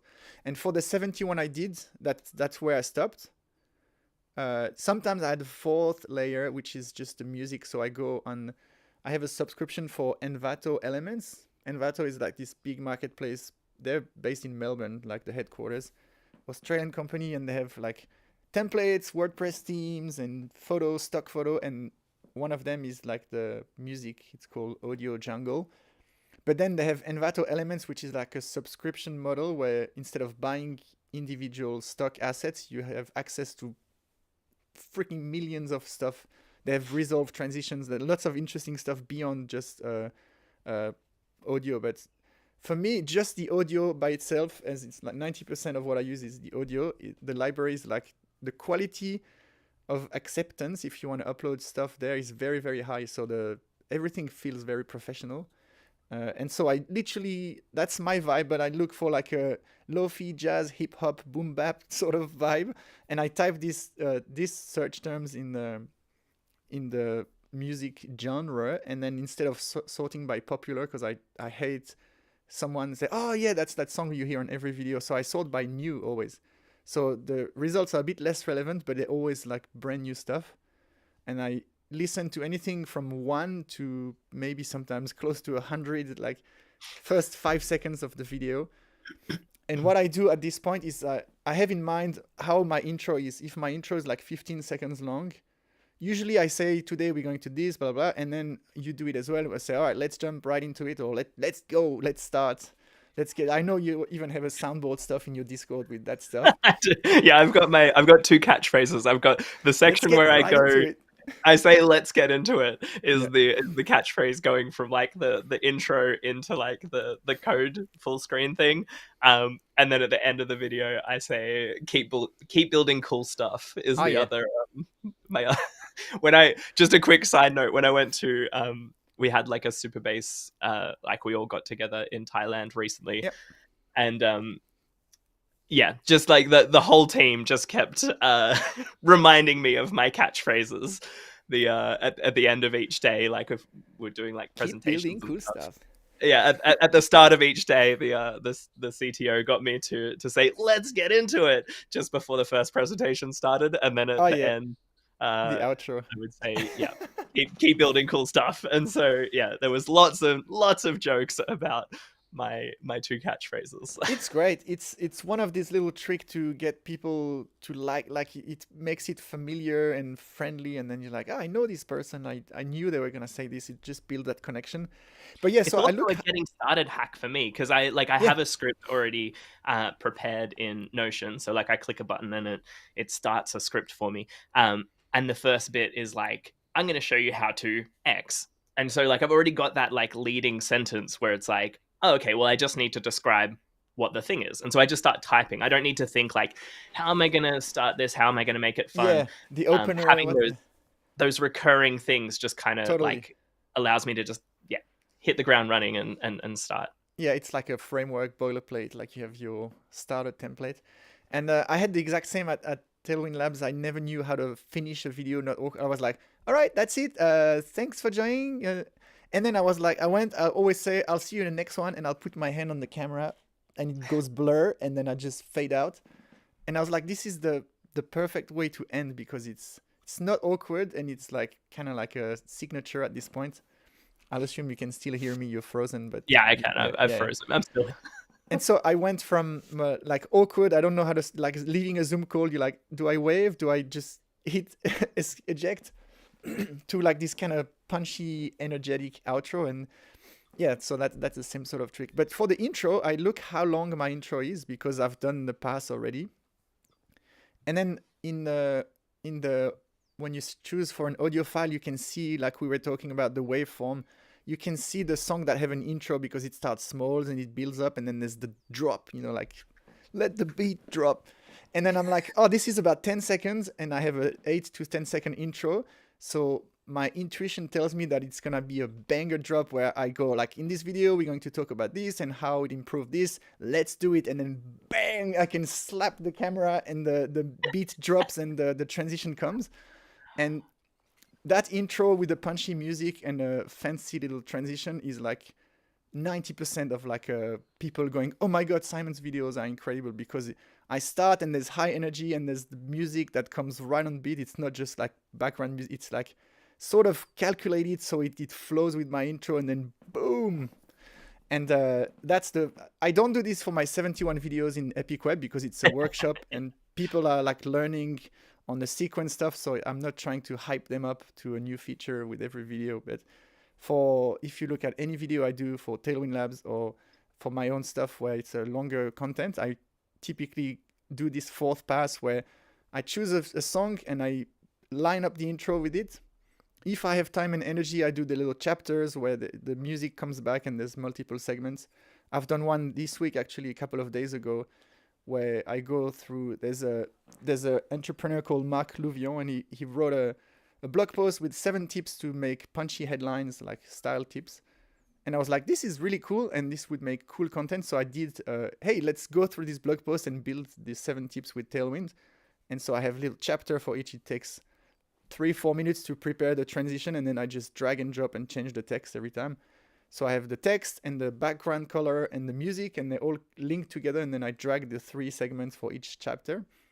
and I usually bring back the same music at the end for the outro, and I try to find a beat that kind of lines up with my outro once again, usually the end of the song, or if it doesn't work, I kind of fade out in the way I spend a bit of time making it sure that it sounds good, because the last thing you want is the last segment of video music stuff kind of like leave a bad note to something that's super polished.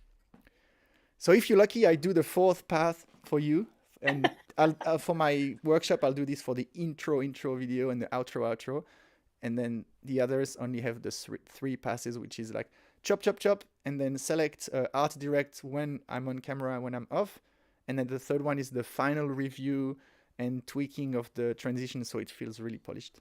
That's my Yeah, process in a nutshell. I love your musically timed intros. Like you're saying, it just like it sets that energy level so high, and it's just awesome. It's definitely something that like stood out immediately, way before we knew each other.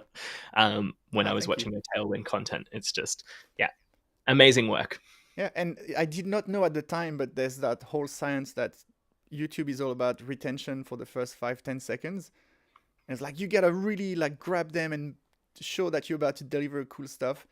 And I was like, oh, I did not mean it, but I kind of approached it that way, that I just want to start on the strong point, and I kind of did this, and I do think that it kind of helped with the people watching and then being, oh, Tailwind is actually really cool. I should try it, like the adoption of the framework.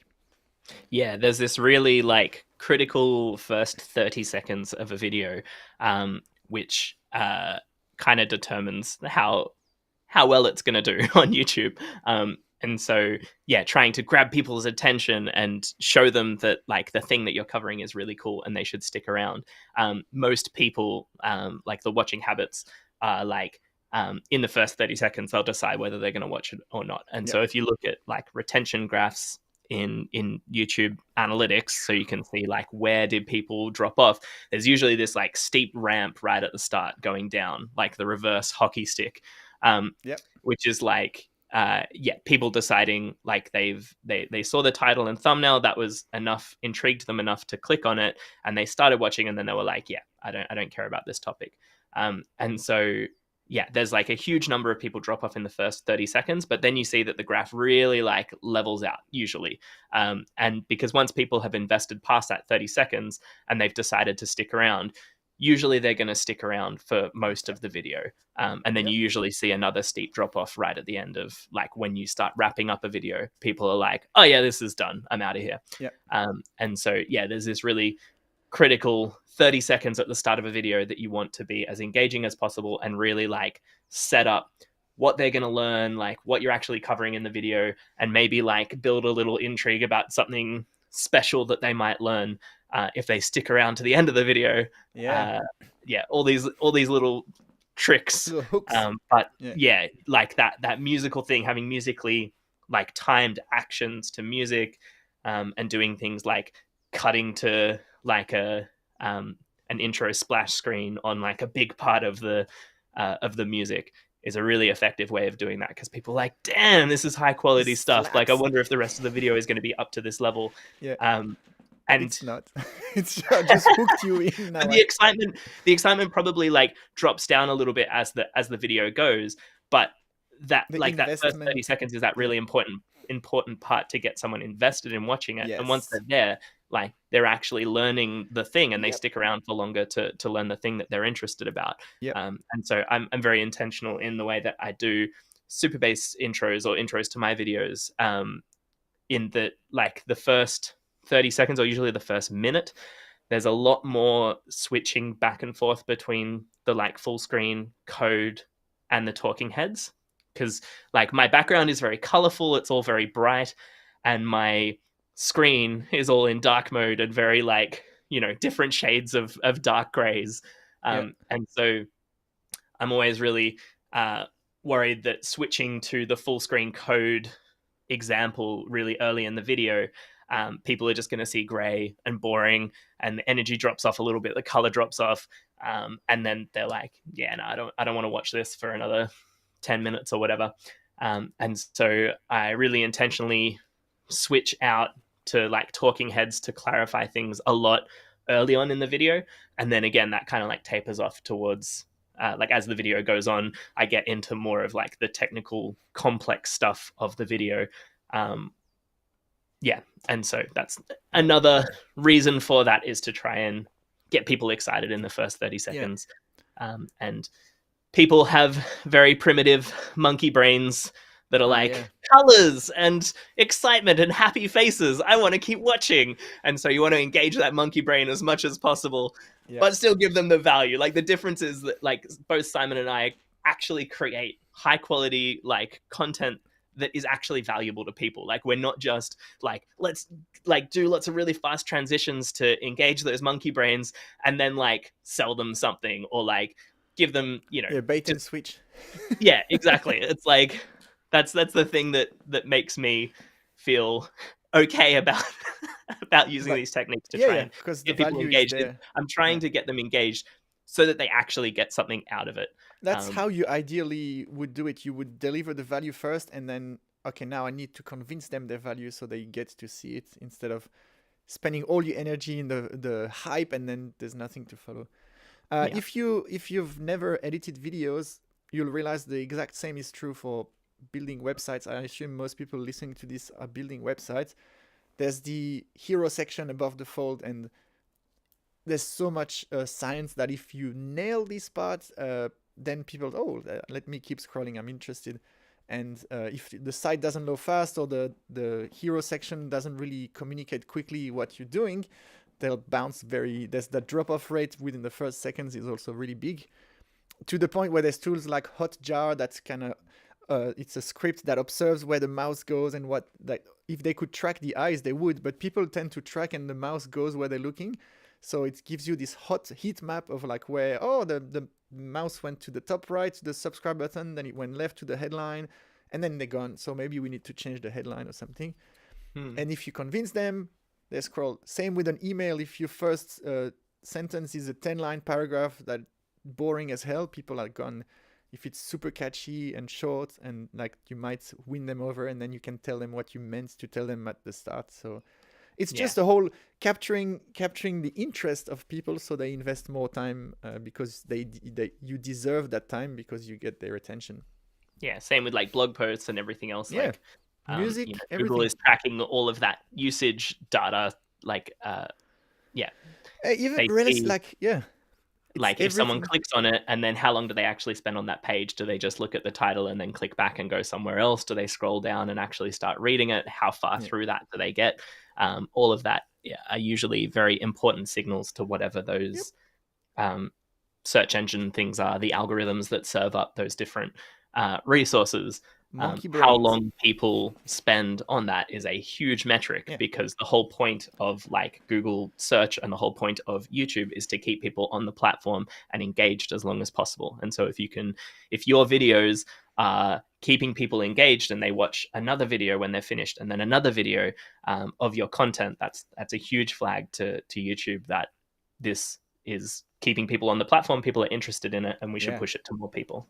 To the absolute extreme of that, you have someone like Mr. Beast, who literally spends all the money and energy and time analyzing what is the most perfect video in terms of like retention, and looking at all the graphs and stuff. And that, if you look at a Mr. Beast video, the first 3 seconds are like, you're gonna win this boat, but maybe it's going to explode, and there's all shit happening for like 7 seconds. And it's like, literally, the video is about this. Like, it's someone who's gonna try to win this boat, but they're gonna try to, he's gonna win it, but then they're gonna try to blast it with missiles, and like, and it's all within 3 seconds.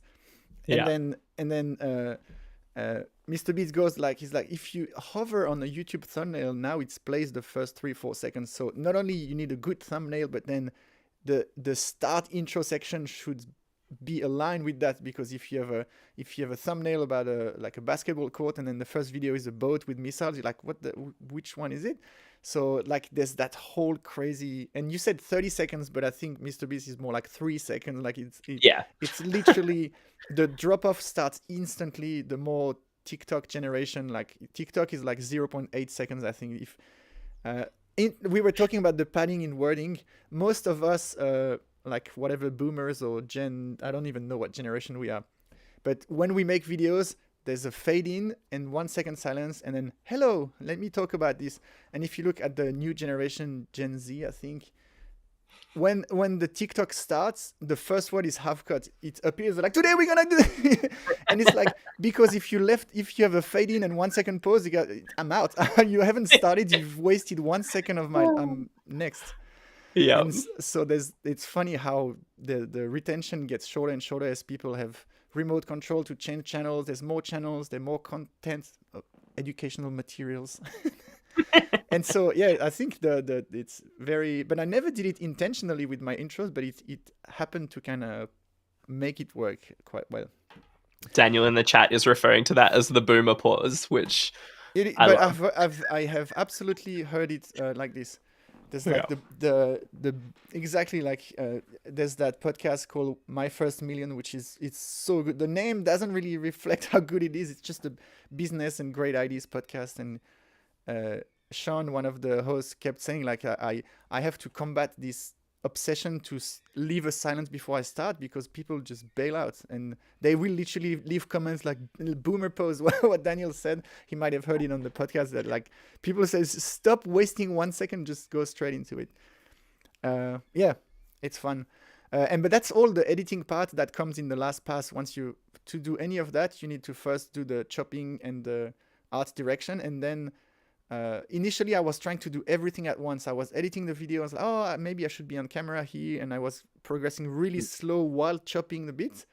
And then I realized if I do passes, it lets me like focus what is the task right now. It's like the assembly line. You first do a coat of like drywall, and then you mud and tape, and then you sand, and then you paint, and instead of trying to do one wall at a time. Yeah. I used to do the same thing of like trying to just edit like chronologically and just start like at the start and start doing like a fine edit right from the first frame. And it just doesn't work when you are editing such a huge amount of content. I think that's a real benefit to that, like the way that I've been doing it, just manually chopping out the silences and being able to just kind of like disengage a little bit while I'm doing that. It's not this like really focused process where I'm really like engaged in what I'm doing. That has allowed me to like keep the energy level really high for those other parts of the process. Like I'm not feeling as fatigued and exhausted by trying to kind of get the fine edit done all at once. I can kind of do this like repetitive factory work at the start, and then have that really creative bit that I can add the polish later. Is there anything else you want to cover, Simon? We've been doing this for a long time. We always go for so long. We have an hour of a conversation before we start. We have half an hour of conversation while we're live, and then we record the episode and go for another hour and a half. So yes, I'll be really quick because this is value here, very value on the discussion. You stuck around to the end. Here's the big nugget, the reward that you get. Mistakes I've learned in the process of doing this: choosing the music before editing the video. After recording, I would start the editing process. I'm gonna need music, so let's start with the music. What sort of vibe is this? I'm talking about this topic, so I should choose this music. And I would like have no way to figure out the intro length and this stuff I talked about before. So I would just pick a music arbitrarily, and then when I edit the video, it was really hard, and so the music doesn't work. I need to find another one. So music and all polish comes at the end, no matter what. Now, even if I'm tempted, I have some sort of vibe in my mood. I'm like, I forget that comes later. That's the first thing I wanted to say. So leave the polish for the end. The more assembly line and predictable you do it, the better compartmentalize you can do, and the better AI will be able to take over because it's predictable. And the other thing I wanted to say, just quickly on that before you move on to the second point, what that also gives you, I heard this described by another video editor on YouTube, that basically if you do it in those like different versions of cuts, if you're working as like a professional editor or working as a professional content creator or a professional educational video recorder,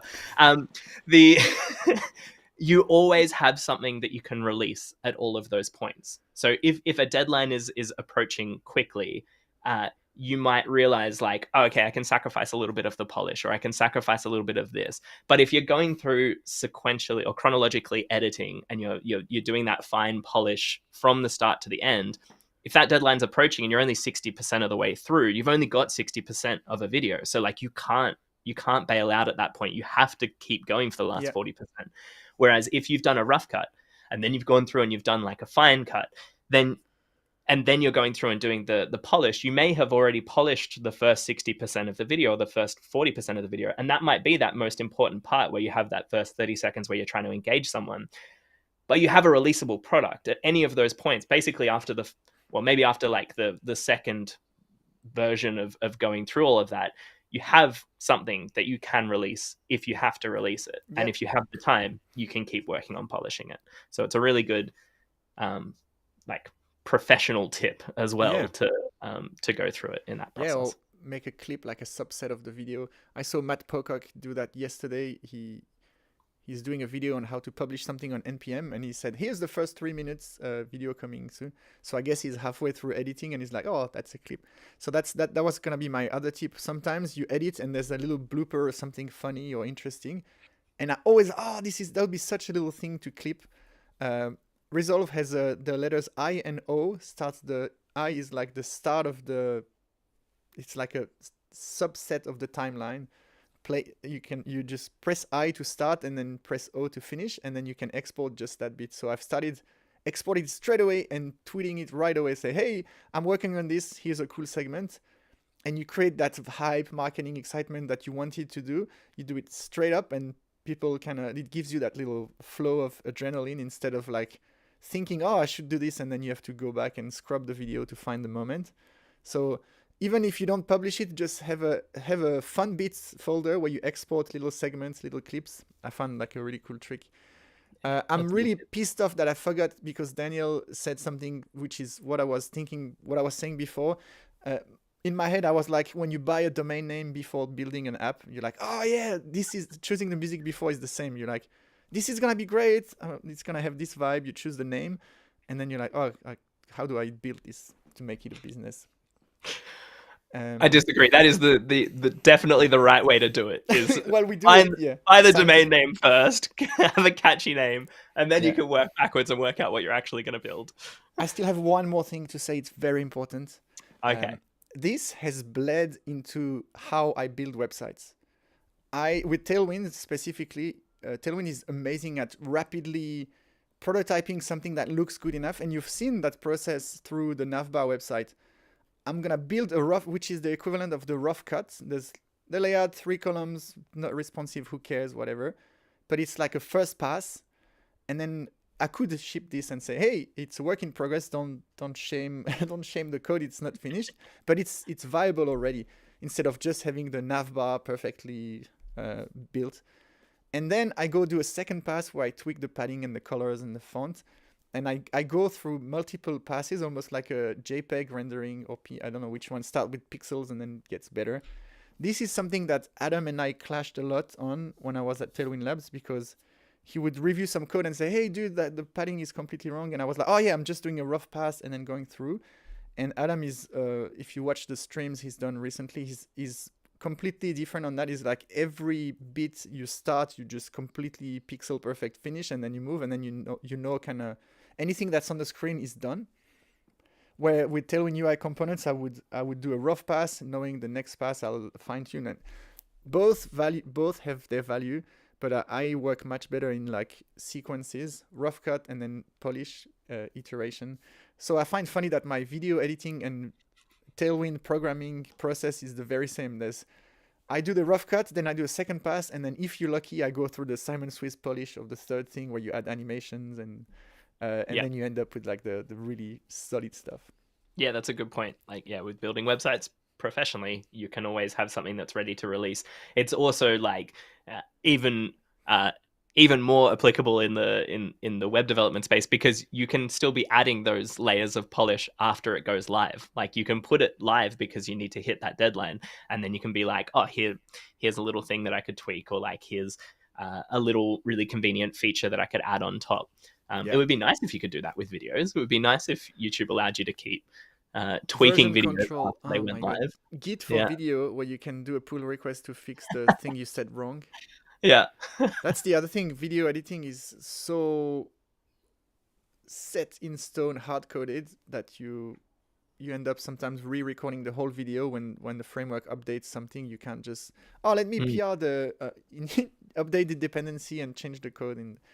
Yeah, like Uh, even rendering the video is a destructive process. Like it's removing a bunch of quality and yeah, like baking in, like, yeah, you're really like, yeah, setting the concrete on your video. And if you want to change something about the video, like you've essentially got to create a different version of that video. mm, And YouTube works the same way. Once you upload something, that's immutable. You can't, like, one video is linked to one YouTube video ID that's one URL. And so if you want to change something about that video, you need to upload yeah. another version of the video and try and direct the audience from one to the other, which is what I have been doing a lot of recently, and Uh, it's not fun. yeah, even YouTube, you can't, delete, you lose all the comments and the views and stuff. Yeah. The closest to version control and code driven video I've seen Delba from the Vercel team.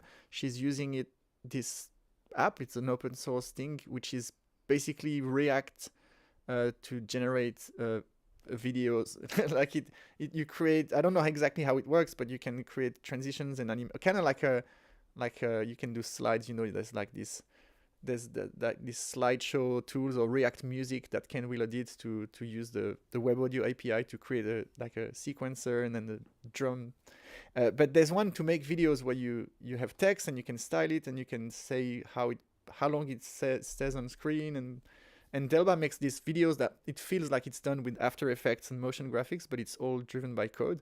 So imagine if you make a mistake, you're like, oh, just do a PR and change the change the animation or the code sample here, and you can go and revise the stuff. So it feels like getting closer to revisable video making. But I love the process of like having raw footage and just it's like an art. You get clay and you just build something with it, and you never think about code anymore. It's more like the art directing the storytelling, and I don't think I want to do it in code just for that reason.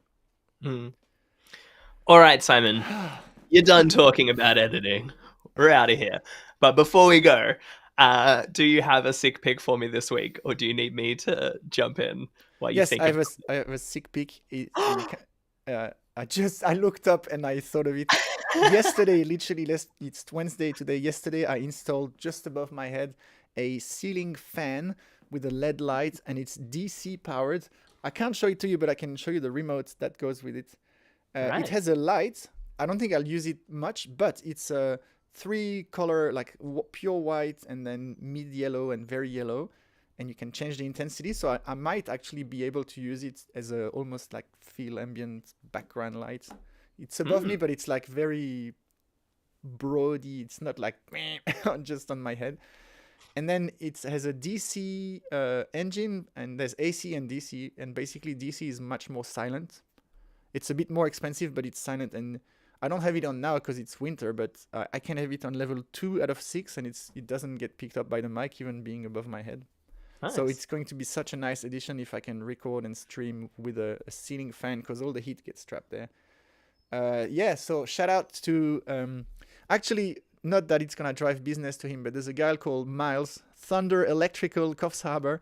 He's the most awesome. I had lots of tradies and electricians come. This guy is above and beyond the best, the coolest. I had my idea. I was like, I want it here. He was like, no, dude, you want it here because X reason, and then the airflow and also aesthetics and stuff. And he had so much to say about like delivering a polished experience and final product, and that was awesome.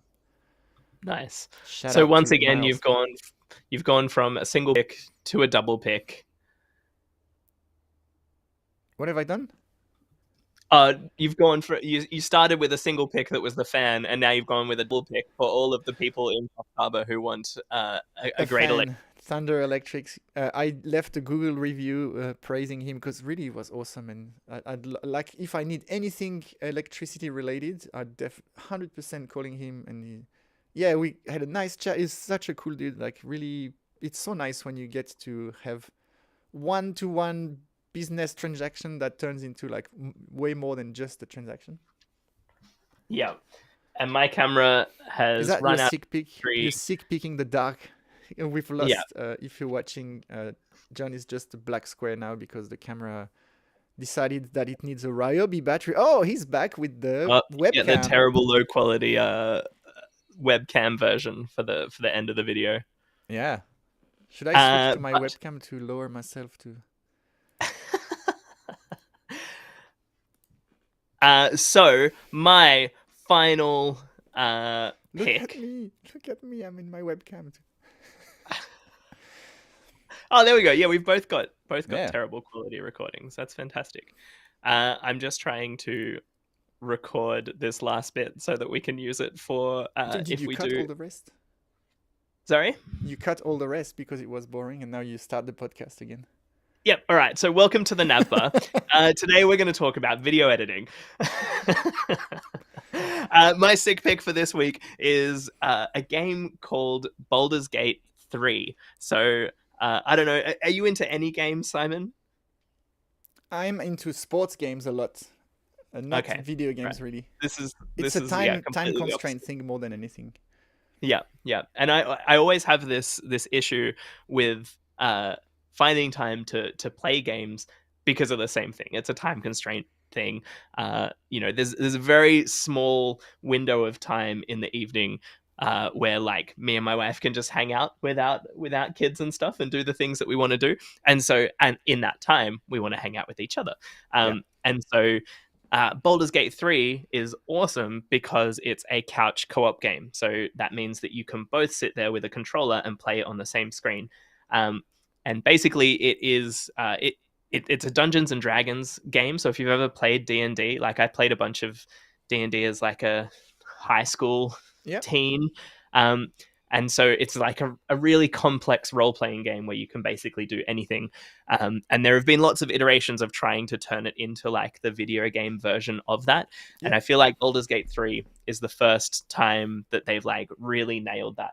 So if you like very, very large games that you can do anything and you have like just endless things that you Open can canvas.